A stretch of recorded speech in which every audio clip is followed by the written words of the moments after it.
Yes. Good afternoon. क्या पढ़ रहे थे? टॉपिक क्या चल रहा है? Factors affecting choice of organisation. तो हम पढ़ रहे थे बहुत अलग अलग फैक्टर्स जिनके बेसिस पर हमने डिस्कस किया कि कौन से फैक्टर को अगर आपको प्रायोरिटी देनी है तो फिर कौन से ऑर्गेनाइजेशन को चूज करना पड़ेगा। तो आई थिंक हम पॉइंट नंबर 13 तक पहुंच गए थे, ट्रांसफरेबिलिटी ऑफ ऑनरशिप। चलिए मैं देखूं कितना आपको याद है, कितना आपने समझा। ट्रांसफरेबिलिटी ऑफ ऑनरशिप को लेकर बताओ, बेटर ऑर्गेनाइजेशन क्या है? अगर आप ट्रांसफरेबिलिटी चाहते हो तो क्या बनाएं? कंपनी, क्योंकि दूसरी जगह पर ट्रांसफरेबिलिटी पॉसिबल नहीं है। ठीक है। नेक्स्ट, अगर आप जियोग्राफिकल मोबिलिटी चाहते हो, जियोग्राफिकल मोबिलिटी से बिजनेस क्या होगा? ग्रो। बिजनेस बढ़ेगा, ज्यादा बिजनेस के लिए पैसा भी चाहिए, ज्यादा मैनेजरल नीड्स भी चाहिए, ज्यादा एफर्ट्स भी लगाने होंगे ज्यादा। क्या बेटर होगा? कॉर्पोरेट फॉर्म में जाना। सो बेटर है कि कंपनी बना अगेन। ठीक है। टैक्स इम्प्लीकेशन क्या आपका ऑर्गेनाइजेशन का टाइप अफेक्ट कर सकते हैं? हाँ, क्योंकि डिफरेंट डिफरेंट ऑर्गेनाइजेशन पे टैक्स की रेट अलग अलग होती है, तो हम वहां जाना चाहेंगे जहां पर जाने से हमारा टैक्स कम हो। जीएसटी या इनकम टैक्स या दोनों? नहीं, दोनों नहीं, जीएसटी को कोई फर्क नहीं पड़ता आपका टाइप क्या है। टाइप से अफेक्ट होता है इनकम टैक्स, ये भी डिस्कस किया था मैंने शायद। नेक्स्ट, डिविज, ये तो बहुत आसान सी चीज है। Flexibility of administration. कहाँ फ्लेक्सिबल है? बढ़िया। प्रोप्राइटरशिप फर्म, फिर वहां से कम फ्लेक्सिबल लेकिन ठीक है पार्टनरशिप, और कम फ्लेक्सिबिलिटी एलएलपी, और सबसे कम फ्लेक्सिबिलिटी कंपनी। ठीक है। चलिए, पॉइंट नंबर 14 पढ़ने की जरूरत नहीं है, आप खुद पढ़कर देखो, हेडिंग ही पढ़ लो। क्या लिखा हुआ है? Managerial ability. Don't you think हम डिस्कस कर चुके हैं? अरे हाँ ना, हाँ। अगर आपके पास सारी आप आपका बिजनेस जितना बड़ा होगा उतने आपको चीजें ज्यादा मैनेज करनी होंगी, और अगर आप उन सब पहली तो आपको marketing, accounting, finance, purchasing, selling सब मैनेज करनी है, और जैसे जैसे बिजनेस बढ़ेगा उनका लेवल और बढ़ता जाएगा। क्या आप इतना मैनेज कर पाओगे? तो मैनेजरल एबिलिटी अगर आप में नहीं है, और वो तो वैसे भी जैसे जैसे बिजनेस ग्रो करता है रिक्वायरमेंट एबिलिटी की ज्यादा होती है, तो बेटर है कि ऑर्गेनाइजेशन अगर बढ़ रहा है तो क्या बना लो? कंपनी। चलिए, तो ये इतना इंपॉर्टेंट कुछ नहीं, ये दो बहुत इंटरेस्टिंग चीजें हैं, सिक्रेसी और इंडिपेंडेंस।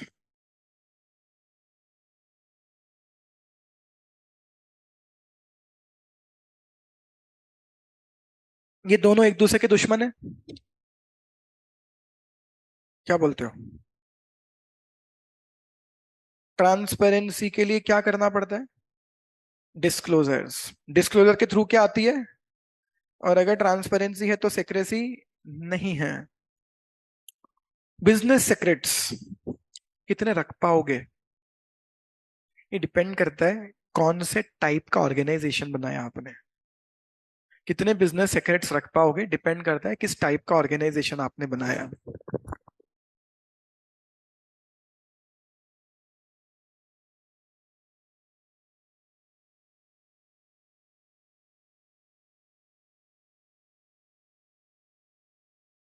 डाउट आएगा, टाइप ऑफ ऑर्गेनाइजेशन का सिक्रेसी के साथ क्या कनेक्शन है?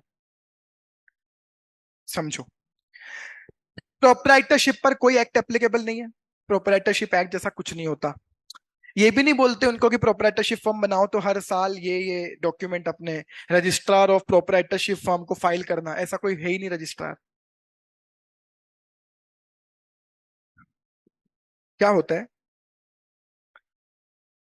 Company as well as LLP, इनके साथ एक प्रॉब्लम है। एक तो इनका एक रजिस्ट्रार है, अच्छा एक्ट तो अलग है ही, detailed specific act, companies act और एलएलपी एक्ट। दोनों के लिए रेगुलेटर कौन है? ROC, registrar of companies. यहाँ प्रोविजंस क्या है कि इन लोगों को जब भी अपने यहाँ कोई काम करना हो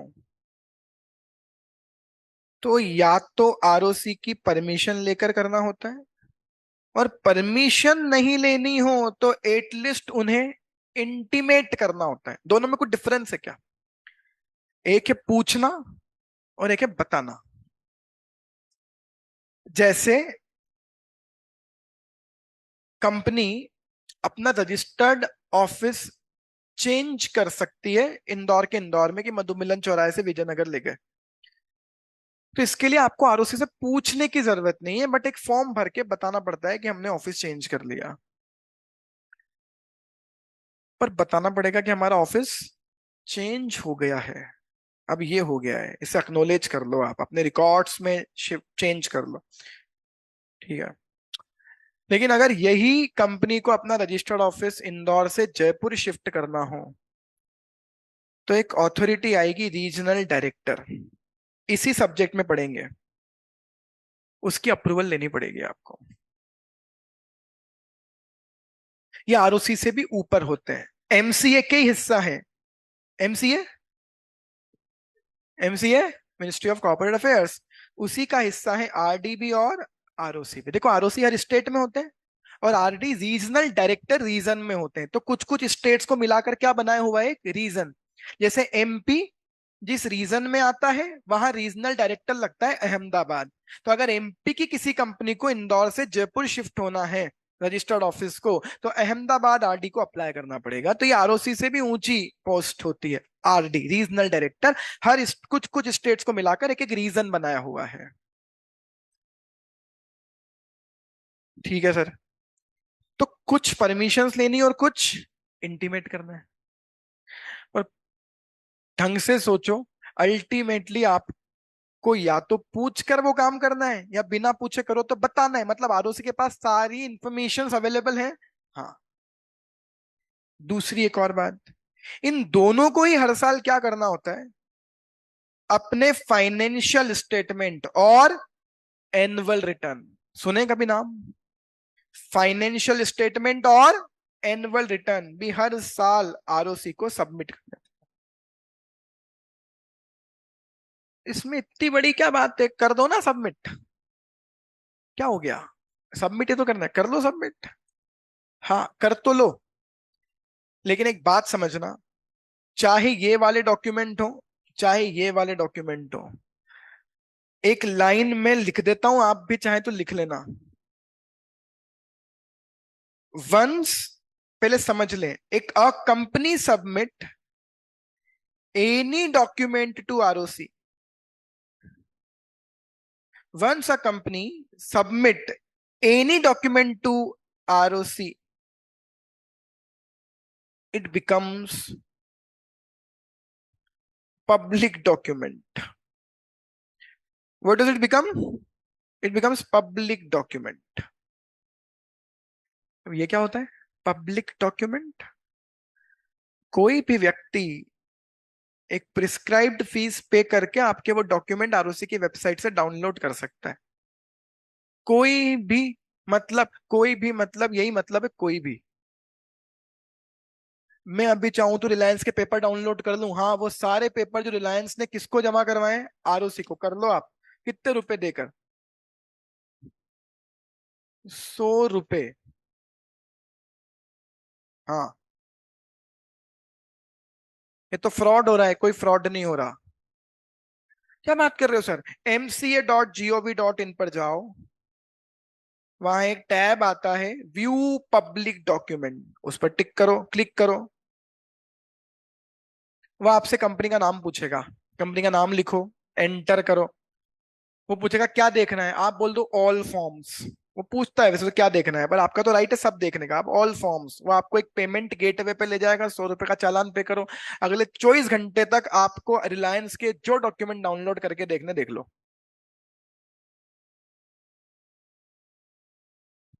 once you submit any document to ROC, it becomes public document. ये क्या कर रहे हैं? ट्रांसपेरेंसी। क्या कहा था आपने कल, बड़ी बड़ी बातें करी थी। जितना बड़ा टाइप का ऑर्गेनाइजेशन होगा, फ्रॉड करने के चांसेस उतने कम होंगे। रीजन ये दो लाइन है, रीजन कि आप कुछ नहीं छुपा सकते, आपका सब उस वेबसाइट पर अवेलेबल है। क्या झूठ बोलोगे? आपने जो भी डॉक्यूमेंट जमा कराया सब अवेलेबल है ना वेबसाइट पर, आप कुछ झूठ बोल ही नहीं सकते। फ्रॉड होने के चांसेस कम हो जाते हैं इसीलिए। तो ये क्या है? ये जो ऊपर आप पढ़ रहे थे सब चीजें, इसका रीजन क्या है? इन अच्छा, इन सबको क्या कहते हैं? डिस्क्लोजर। डिस्क्लोजर से क्या आएगी? बताओ बताओ। ट्रांसपेरेंसी। और जितना ज्यादा ट्रांसपेरेंसी होगी, सिक्रेसी उतनी कम। तो ये तो डिसएडवांटेज हुआ या एडवांटेज हुआ? डिसएडवांटेज हुआ। पब्लिक के लिए तो एडवांटेज है ट्रांसपेरेंसी, पर जो है जिसको करना है उसके लिए डिसएडवांटेज, की कोई सेक्रेटरी नहीं रख पाऊंगा मैं तो मेरे। डाउट आता है। सर रिलायंस की बैलेंस शीट कोई भी देख लेगा यार, मैं तो दिखाना ही नहीं चाहता मैंने कितना सेल किया और कितना प्रॉफिट कमाया। किस बात का डर है? बोल लोग देख लेंगे मैंने कितना कमाया, उससे क्या हो जाएगा? सबको पता है कि रिलायंस का टर्नओवर कितना है। सबको पता है रिलायंस का एक साल का प्रॉफिट करीब करीब 40,000 करोड़ का होता है। कितना प्रॉफिट बता रहा हूँ, टर्नओवर नहीं बता रहा, प्रॉफिट। और सबको उसकी बैलेंस शीट पता है, आरओसी की वेबसाइट पर डाउनलोड कर सकते हो। तो क्या कोई दूसरा अंबानी बन गया? उसमें ये लिखा हुआ है कि मैंने कितना माल बेचा और कितना प्रॉफिट कमाया, ये थोड़ी लिखा हुआ है कैसे बेचा। समझ रहे हो क्या? क्या डाउनलोड कर लोगे आरओसी की वेबसाइट से? बैलेंस शीट कर लो। जो डॉक्यूमेंट हमने आरओसी को जमा करवाए कर लो। उसमें ये थोड़ी लिखा हुआ है बिजनेस कैसे चला रहा हूँ, ये लिखा हुआ है हमने क्या क्या किया है, कैसे किया। कुछ नहीं है। तो ये बकवास बात होती है, मैं बताना ही नहीं चाहता किसी को कि कितना प्रॉफिट कमाया, उससे क्या हो जाएगा?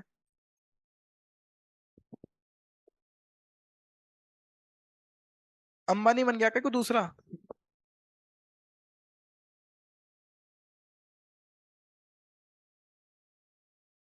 कई लोग बनना चाहते हैं सीएस, तो चाहने से क्या हो रहा है? वो करो जो अंबानी कर रहा है, तो वो करो जो सीएस बनने के लिए करना है। चाहने से क्या होता है? कुछ नहीं। अपन चाहे प्राइम मिनिस्टर बनूंगा, उससे क्या होना है? कुछ नहीं होना है। हाँ बहुत बढ़िया।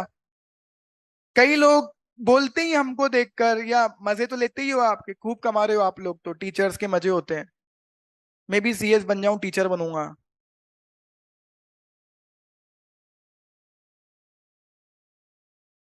कितने दिन एक टाइम पर आप क्लास आ गए आज तक? कितने दिन सेम टाइम पर क्लास आ सकते हो? Know if and but.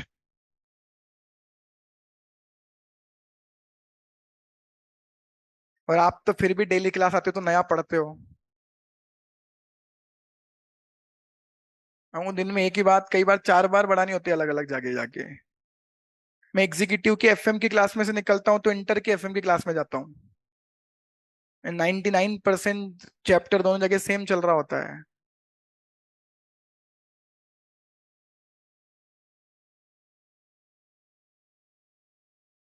आप कोई एक क्वेश्चन 2 बार करो, करते हो कभी? उड़ा देते हो हवा में। हाँ तो आता है। ये डिफरेंस है। अच्छा लगता है बहुत लोगों को। हमको ही बनना टीचर। बन सकते हो। उसके लिए जो करना है वो करना पड़ेगा। तो दिख तो सबको रहा है कि इनके मजे हैं।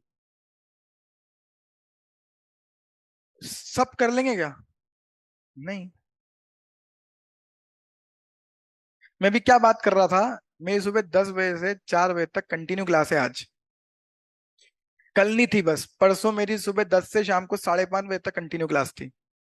आपको 3 घंटे, 3 घंटे क्या, आपको तो हर क्लास के बाद नीचे घूमने जाना होता है ब्रेक के लिए 5 मिनट।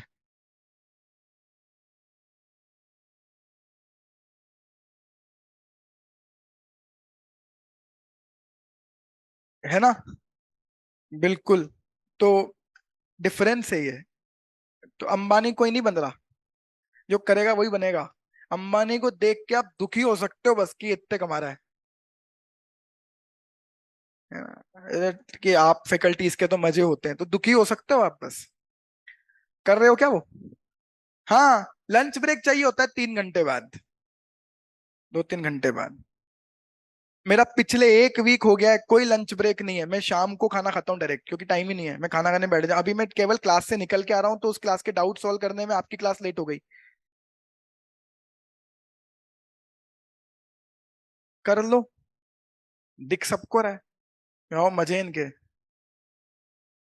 यही समस्या है। सीएस सबको बनना है, सबको अपने बारे में कोई एक व्यक्ति है क्या जो बुरा सोचता है? नहीं, हर कोई अपने फ्यूचर के लिए अच्छा ही सोचता है। पर वो सोच ना, तो ठीक है, एक स्टेज है कि सोचो, पहले तो सोचो। और उससे टफ स्टेज क्या है? उसके लिए करो वो जो आप करना, जो जिसके लिए जरूरी है। एक वर्ड होता है डिजर्व और एक होता है डिजायर। आप सीएस बनना चाहते हो, आपकी डिजायर है। बनोगे आप तब जब आप डिजर्व करोगे, और मेहनत किसके लिए करनी हो? डिजर्विंग के लिए। इसीलिए मेरी एक फेवरेट लाइन है, फर्स्ट डिजर्व देन डिजायर। इच्छाएं तो खूब है अपनी, डिजर्विंग तो बनना पड़ेगा ना उसके लिए। अपनी तो हरकतें क्या है जानते हो आप? अधिक कई कई तो जो है उनके, तो उनको तो खुद को पता है अपनी हरकतें क्या है। ऐसे लोग तो भगवान कसम, कई लोग तो क्लास में ऐसे बैठे हुए दिखते हैं हमको कि भगवान कसम ऐसी दिल से इच्छा होती है कि भले ही ये स्टूडेंट है, बट भगवान ये इसको सुधार दो, ये सीएस ना बने ऐसे। इसको सुधार देना पहले, नहीं जिधर जाएगा ना वो कंपनी बर्बाद कर देगा। और भगवान इसको सीएस बाद में बनाना, पहले इसका दिमाग सुधारो। अब उससे हम तो डायरेक्ट बोल नहीं सकते ये बात। हम दुआ ही करते हैं, भगवान ये इसको पहले सुधार देना, इसकी आवारागर्दी को। ये बन गया ना अगर, तो ये तो बर्बाद कर देगा कंपनी को। इसको तो किसी फ्रेंड ने फोन किया, चल घूमने चलते हैं, पानी आ रहा है, मूंग के भजिए खाएंगे। मेरे साथ में एक लड़की और है, और सब दुनियादारी भाड़ में जाए, सब छोड़ के भाग गए। वो कंपनी वाले फोन लगा रहे हैं, आज आए नहीं हमारे सीएस साहब, बोले फोन बंद है, प्रायोरिटी मैटर्स।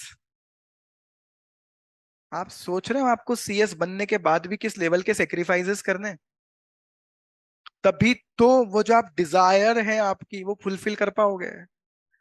और ऑब्वियस है कि sir, sacrifices are part of the life, है ना? सेक्रीफाइसेस तो करने पड़ेंगे। हर चीज की एक कॉस्ट है, और हमारे प्रोफेशन की सबसे बड़ी कॉस्ट क्या है? अपनी भरी जवानी के 3 से 4 साल। ये हर किसी के बस की नहीं है ये कॉस्ट पे करना। जिसने कर ली उसके 50 साल सेफ है। जिसने नहीं करी वो 3-4 साल बाद कहता हुआ मिलता है, सीएस में कोई स्कोप थोड़ी था, उनकी जॉब नहीं लग रही। ग्रेप्स आर सोर, अंगूर खट्टे होते हैं। मेहनत तो करनी पड़ेगी यार, सेक्रीफाइसेस तो करने पड़ेंगे।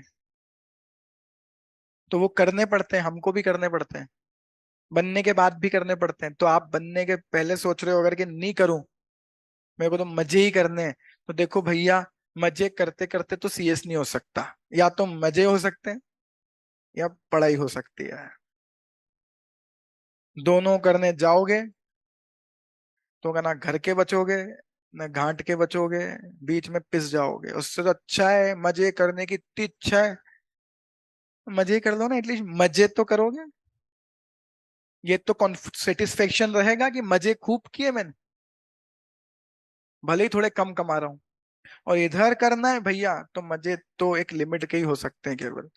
कि सैटरडे को 1-1.5 घंटे का टाइम मिल गया, आज एग्जीक्यूटिव की रेगुलर बैच की 1 घंटे पहले छुट्टी हो गई, थोड़ा सा घूम लेते हैं यार, आधे 1 घंटे, बस यही हो सकते हैं मजे। समय निकाल चुरा कर सकते हो, और वो करना भी इंपॉर्टेंट है। बीइंग ह्यूमन, थोड़े बहुत मजे तो होने चाहिए। पर वो थोड़े मजे के साथ पढ़ाई हो जाए, तो पढ़ाई करते करते मजे हो जाए वो चलेगा। आप सोचो मजे में रहते रहते पढ़ाई हो जाए, नॉट पॉसिबल, नहीं कर पाए। अदरवाइज 70 लाख सीएस होते, 70,000 नहीं होते। 4 लाख सीए नहीं होते, 40 लाख होते। डिफरेंस बस यही है कि सोचा तो बहुत लोगों ने, अच्छा है, सोचना फर्स्ट स्टेज है, डिजर्विंग ही बनेगा। उस डिजर्विंग बनने के लिए बहुत मेहनत करनी पड़ती है, चाहे यहां हो या अंबानी जी को। अंबानी बनने की भी एक बहुत बड़ी कॉस्ट होगी, जो आपको और मुझे यहाँ बैठ के नहीं पता है, वो वही जान सकता है कि कितने लोगों की टेंशन, 2.5-3 लाख एम्प्लॉयज की टेंशन, दिन भर कितना नाटक। जितना आप और मैं रिलैक्स्ड बैठे ना, मुकेश भाई अंबानी नहीं बैठ सकते उतना रिलैक्स। उनकी कॉस्ट है एक बहुत बड़ी। वो आपको दिख रहा है कि एंटीलिया खड़ा हुआ है, कभी पूछो अंबानी जैसे कितने दिन रेस्ट किया इस एंटीलिया में बैठ के? है ना, अंबानी बनने की भी एक कॉस्ट, हर चीज की एक कॉस्ट है। और मजे करने की भी एक कॉस्ट है, मजे करने की कॉस्ट है करियर। और करियर बनाने की भी एक कॉस्ट है मजे। करियर बनाना है, मजे मत देखो, मजे करना है, करियर मत देखो, हर चीज की कॉस्ट है, आप देख लो क्या करना है। और आजकल एग्जीक्यूटिव के स्टार्टिंग में इसीलिए बोल रहा हूँ भैया, ये सबसे टफ स्टेज है, यहाँ का फिल्टर सबसे खतरनाक है, इसलिए थोड़ा सा समझ जाओ from the very first day, अगर चाहते हो तो। घर पर जाकर पढ़ने का ज्यादा ना हो तो भी अपने शौक थोड़े से कम करने की प्रैक्टिस स्टार्ट कर दो, ताकि जिस दिन फाइनली करना पड़े उस दिन दुख ना हो कि प्रैक्टिस पहले से ही जारी थी मेरी। ये सडनली एक दिन बंद कर दोगे तो बहुत तकलीफ होगी, धीरे धीरे बंद कर दो, अच्छा होगा। तो हमारा मैटर ये चल रहा था कि दूसरा मनी नहीं बन गया डिस्क्लोजर्स के थ्रू। डिस्क्लोजर्स के थ्रू फ्रॉड्स कम हो सकते हैं, ट्रांसपेरेंसी मेंटेन हो सकती है। इसके लिए जो आपके बैक ऑफ द माइंड ये चल रहा हो कि तो फ्रॉड होंगे इनके थ्रू, क्या कर लोगे आप? अंबानी की बैलेंस शीट पढ़ के यही पता लगा लोगे ना उसने क्या, कोई फ्रॉड नहीं हो सकता। फ्रॉड तो रुकेंगे कि अंबानी किसी से कोई झूठ नहीं बोल सकता। पर ये ट्रांसपेरेंसी किस पर है? जितना ऑर्गेनाइजेशन का टाइप बड़ा होगा उतने डिस्क्लोजर्स ज्यादा होंगे, और जितने डिस्क्लोजर्स ज्यादा होंगे उतनी ट्रांसपेरेंसी ज्यादा होगी, और जितनी ट्रांसपेरेंसी ज्यादा होगी सिक्रेसी उतनी कम होगी। ये सिक्रेसी की कॉस्ट किसको चुकानी है? कंपनीज को, एलएलपीज को। तो सबसे कम डिस्क्लोजर के नॉर्म्स किसको होते हैं? प्रोप्राइटरशिप फर्म को, पार्टनरशिप फर्म को। कोई डिस्क्लोजर नहीं है। अब आई थिंक डिसीजन आ चुका। अगर आप डरते हो अपनी इंफॉर्मेशन पब्लिश करने से, आप नहीं चाहते किसी को कुछ बताना, जल्दी बताओ क्या करें? आप कंपनी मत बनाओ, नहीं चला पाओगे। देखो, पढ़े सिक्रेसी वाला टॉपिक पढ़े। In case of small business secrecy का बहुत सुप्रीम इंपोर्टेंस होता है, छोटे छोटे लोगों को बहुत इंपोर्टेंस होता है सिक्रेसी का। मुझे नहीं बताना क्या बेच रहा हूं, कितने मार्जिन पे बेच रहा हूं, सुप्रीम इंपोर्टेंस है, विच कैन बी इंश्योर्ड इन, आप बताओ किसमें? Sole proprietorship. इन केस उसके अगर पार्टनर है तो ढंग से सोचो, पार्टनर भी ढंग से सेलेक्ट करने पड़ेंगे, कि 4 लोगों को तो बताना पड़ेगा जो पार्टनर्स हैं। He will have to carefully weigh whether other partner will be able to maintain the secrecy. He will have to exercise greater care in taking partner. फिर पार्टनर सेलेक्ट करने में ध्यान दो, किसी ऐसे को ना बनाने जो बाद में हमारे से पार्टनरशिप तोड़कर और खुद का बिजनेस स्टार्ट कर ले, यही वाला।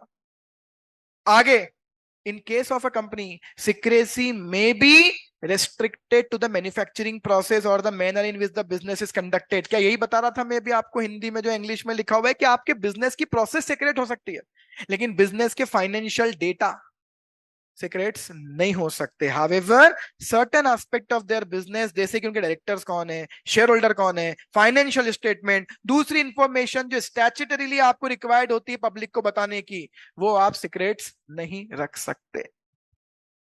ये कंपनीज के केस में एक बड़ी प्रॉब्लम है।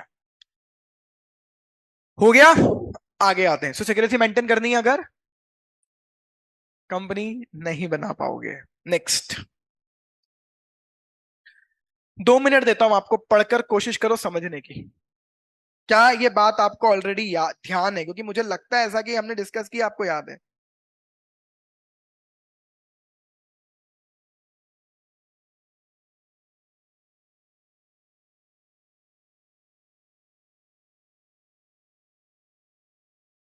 आ गया समझ में? बताओ क्या समझ में आया? गवर्नमेंट का बहुत ज्यादा इंटरफेरेंस होता है। किस पर? कंपनी पर।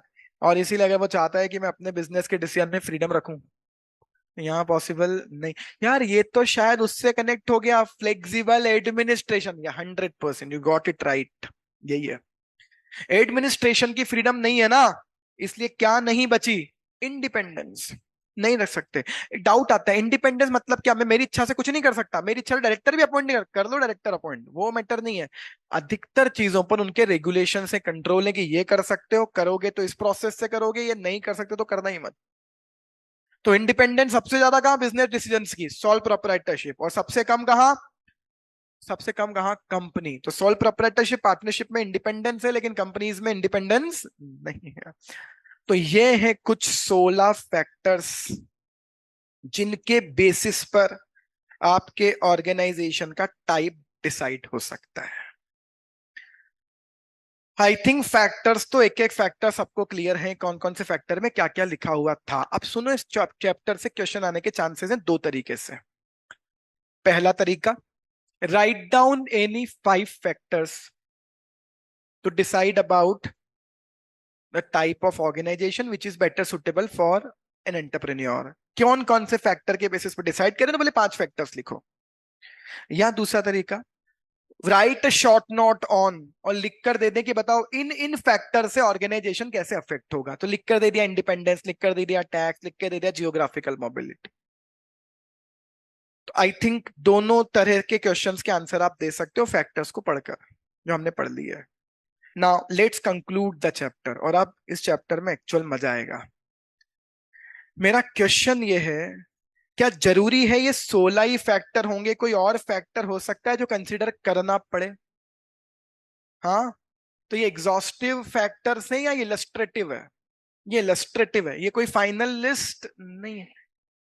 इनके अलावा और भी फैक्टर्स हो सकते हैं जो हमें कंसिडर करने पड़े। तो देखो, पहला पॉइंट यही लिखा हुआ है, these fact sorry the factors listed above are only major factor and in no case they constitute an exhaustive list. ये कोई एग्जॉस्टिव लिस्ट नहीं है।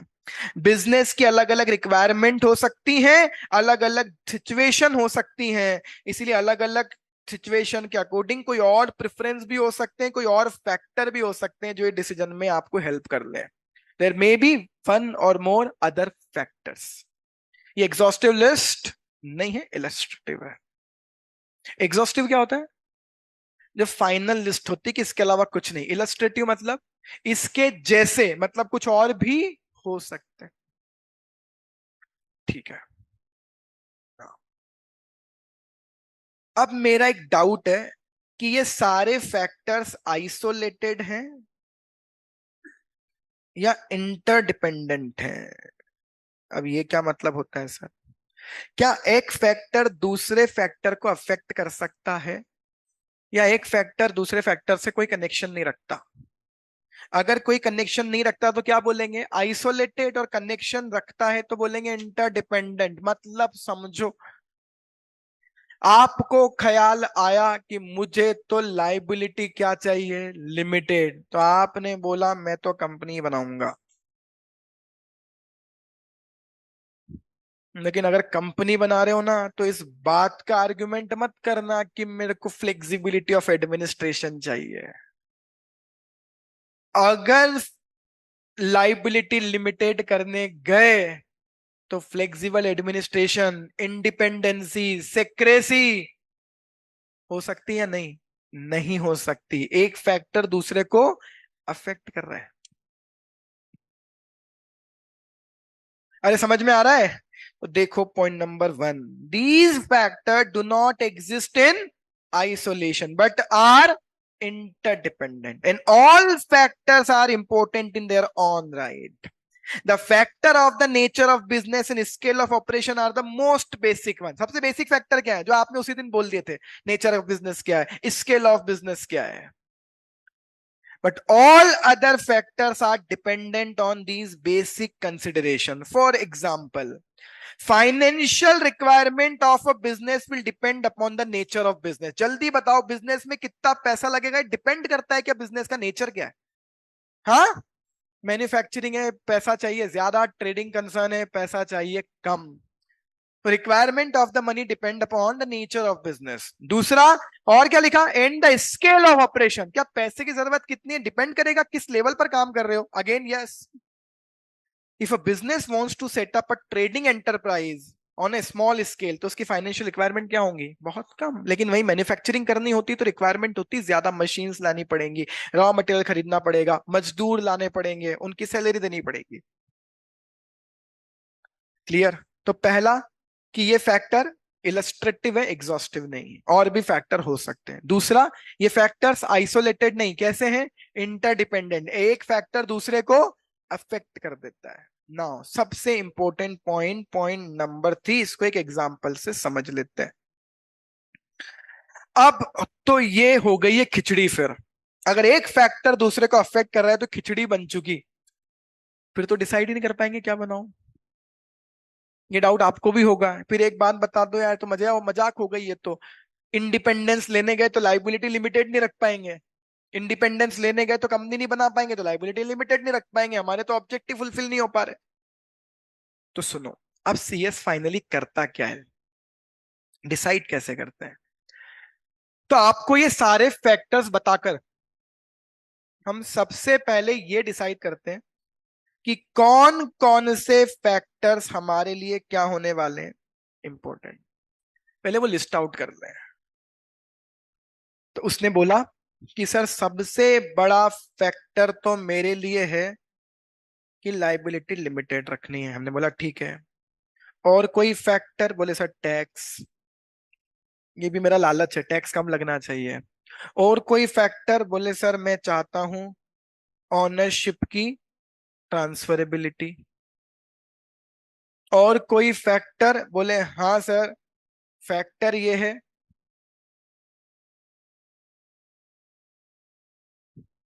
कि मुझे फ्लेक्सिबिलिटी चाहिए एडमिनिस्ट्रेशन की। और फैक्टर ये कह रहा है मुझे ब्रांचेस तो खोलनी है, जियोग्राफिकल मोबिलिटी चाहिए।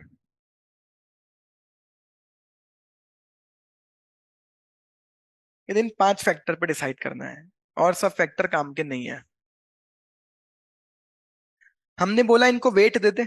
वेट समझते हो क्या, किसका कितना इंपॉर्टेंट। बोले सबसे इंपॉर्टेंट तो है सर ये लाइबिलिटी लिमिटेड चाहिए, टैक्स बहुत तो नहीं लेकिन हाँ सर 20% इंपॉर्टेंस तो है। इसके बाद क्योंकि ब्रांचेस तो सर खुलनी है, फाइनल है, 10% इसको वेट दे सकता हूं कि ऑनरशिप ट्रांसफरेबिलिटी चाहिए। तो फिर फ्लेक्सिबिलिटी ऑफ एडमिनिस्ट्रेशन 20%।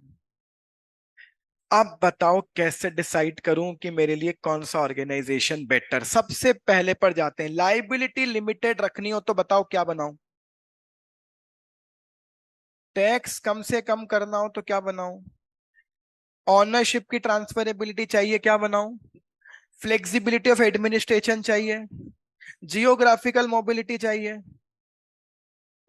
वो फॉर्म जो आपकी ज्यादा रिक्वायरमेंट को फुलफिल कर दे, you need to pick that one. अब आप देखो, कंपनी 30%, 10% और 20%।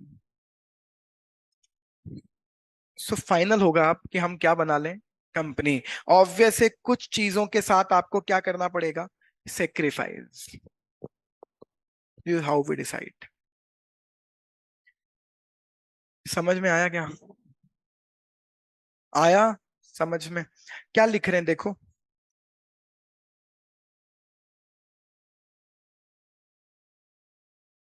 the problem in choosing the best form of business organization is one of the analyzing and weighing relative advantage and disadvantage। यही तो करना पड़ेगा।